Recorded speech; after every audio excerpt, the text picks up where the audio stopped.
मौसम विभाग की रिपोर्ट पर साप्ताहिक कृषि सलाह कुछ इस प्रकार है।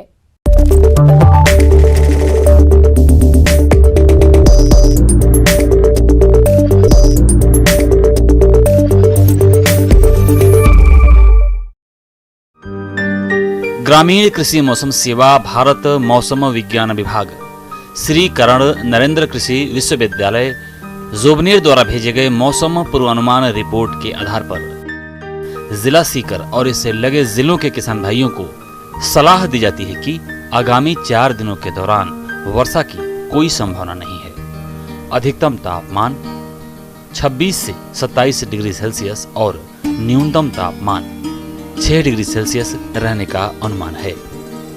अधिकतम सापेक्षिक आर्द्रता 31% और न्यूनतम सापेक्षिक आर्द्रता 12% रहने की संभावना है।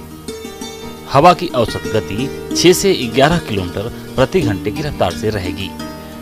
ऐसे में इन क्षेत्रों के किसान भाइयों को सलाह दी जाती है कि तापमान में कमी को देखते हुए फसलों एवं सब्जियों में हल्की सिंचाई शाम के समय करें। यह फसलों को संभावित पाले से बचाने में सहायक होती है। गेहूं और जौ की फसल में दीमक कीट के नियंत्रण के लिए क्लोरोपाइरीफॉस 20 EC की 4 लीटर मात्रा 80 से 100 किलोग्राम मिट्टी में मिलाकर 1 हेक्टेयर खेत में समान रूप से फैलाएं और हल्की सिंचाई करें। सरसों की फसल में रंगे हुए बग और चूरा की रोकथाम के लिए मेलाथियान 5% पाउडर 25 किलोग्राम प्रति हेक्टेयर की दर से या डाइमेथोएट 30 EC दवा की 875 मिलीलीटर मात्रा प्रति हेक्टेयर की दर से छिड़काव करें। इस सप्ताह प्याज का प्रत्यारोपण कर लेना चाहिए। किसानों को सलाह दी जाती है कि रोपाई करने से पहले खेत में पूरी तरह से विघटित FYM और पोटास उर्वरक का उपयोग करें। फूल गोभी, बंद गोभी, नोलखोल और ब्रोकली की फसल के तैयार पौधों की रोपाई उठी हुई क्यारियों में की जा सकती है। बैंगन की फसल में तना और फल छेदक कीट का हमला हो सकता है। तना और फल छेदक के हमले को नियंत्रित करने के लिए प्रभावित फलों और तनों को हटा दें और क्लोरोपाइरीफॉस 20 EC दवा की 1 मिलीलीटर मात्रा प्रति लीटर पानी के हिसाब से घोल बनाकर छिड़काव करें। दुधारू एवं नवजात पशुओं को शीतलहर से बचाने के लिए समुचित प्रबंध करें। रात्रि में पशु घर के द्वार पर टाटी या जूट की बोरी लगाकर रखें और दुधारू एवं नवजात पशु की पीठ के चारों ओर जूट की बोरी बांधें। पशु को दिन में धूप में बांधें और गुनगुना पानी पिलाएं। जानवरों को अधिक पोषक तत्व युक्त भोजन देवें और बिछावन को प्रतिदिन सूखा रखें।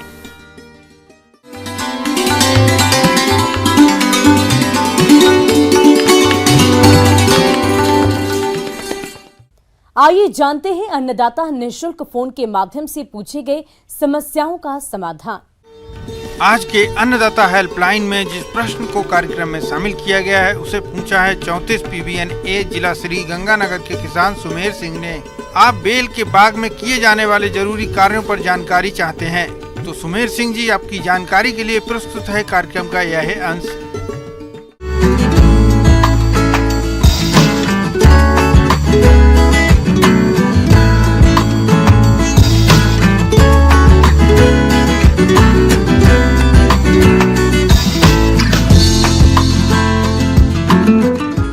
बील फल एक ऐसा फल है जिसको ब्रह्म फल भी कहा गया है। इसको अमृत फल कहा गया है। इसका जो मुख्य लॉजिक अमृत फल होने का यही है कि इसमें जो विटामिन B2 होता है जिसको राइबोफ्लेविन भी कहते हैं वो बहुत ज़्यादा मात्रा में पाया जाता है। इसकी 100 ग्राम जो पल्प होता है उसमें 1191 मिलीग्राम पर 100 ग्राम पल्प के हिसाब से पाया जाता है। और आज के युग में जो अपने जंक फूड खा रहे हैं या केमिकल युक्त खाना ज़्यादा ले रहे हैं उसमें विटामिन जो B2 है उसका बहुत ज़्यादा महत्व है। बागवान भाइयों, बेल के बाग लगा देने मात्र से अधिक फलोत्पादन नहीं मिलेगा, बल्कि इसके लिए बाग में समय समय पर समसामयिक कार्यों को करना होगा। तो बेल के पौधों की अच्छी बढ़वार हो, इसके लिए किसान कौन सा पोषक ले और कब कितनी मात्रा में डाले जिससे अच्छे फलों का उत्पादन मिल सके। ये ऐसा एक फल है जो सबसे ज़्यादा पेड़ पे टिका रहता है। इसके लगभग 9 जो फूल आने के बाद में 9 से 11 महीने तक ये पेड़ पे रहता है। तो पेड़ में अगर पेड़ के आसपास सूक्ष्म तत्व की कमी है तो फल फटना शुरू हो जाता है, जिसमें मुख्य रूप से बोरोन तत्व की कमी है तो फल फट जाएगा, या पानी की जो उपलब्धता है या सिंचाई कर रहे हैं उसमें अनियमितता है, उससे उसकी वजह से भी फल फट जाता है। तो अपने को निश्चित एक अंतराल पे इस पेड़ में पानी देता रहना चाहिए।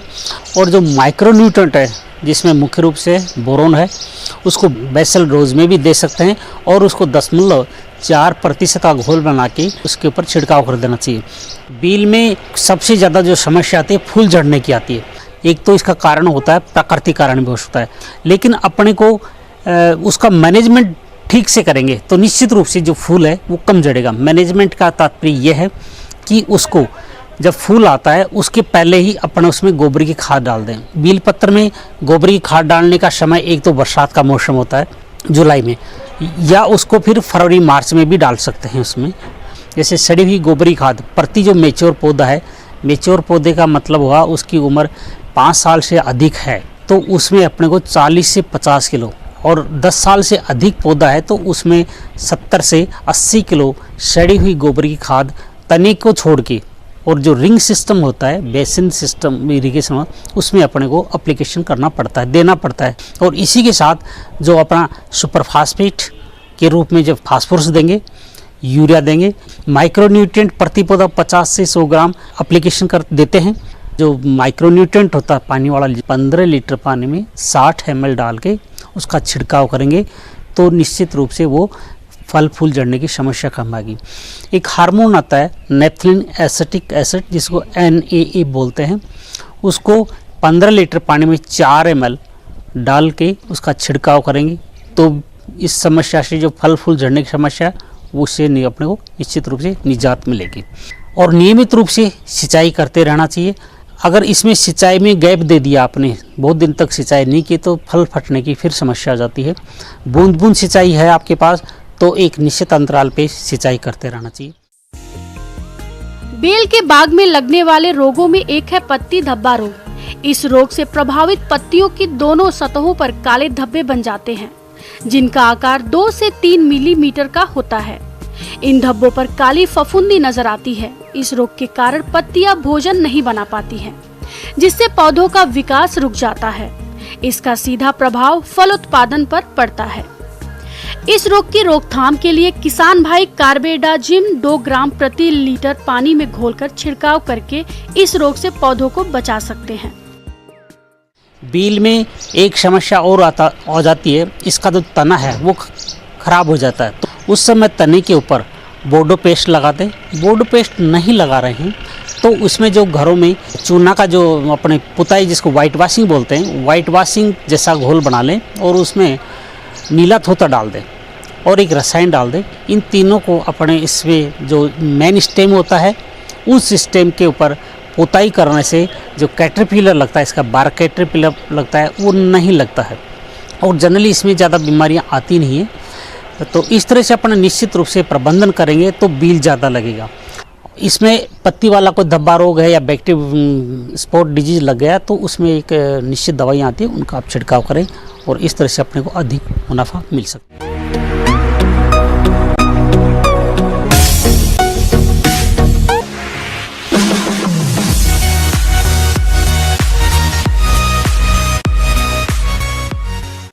और एक नजर डालते हैं राज्य की कुछ मंडियों के प्रमुख फसलों के बाजार भाव पर।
किसान भाइयों, कृषि संबंधित समस्या और सुझाव के लिए आप हमें इस पते पर संपर्क कर सकते हैं।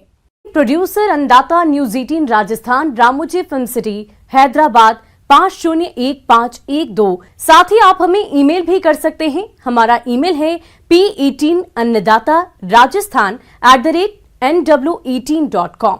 इसके अतिरिक्त आप हमें निःशुल्क हेल्पलाइन नंबर 180088921663 पर सोमवार से लेकर शनिवार सुबह 10 बजे से शाम 4 बजे के बीच संपर्क कर सकते हैं।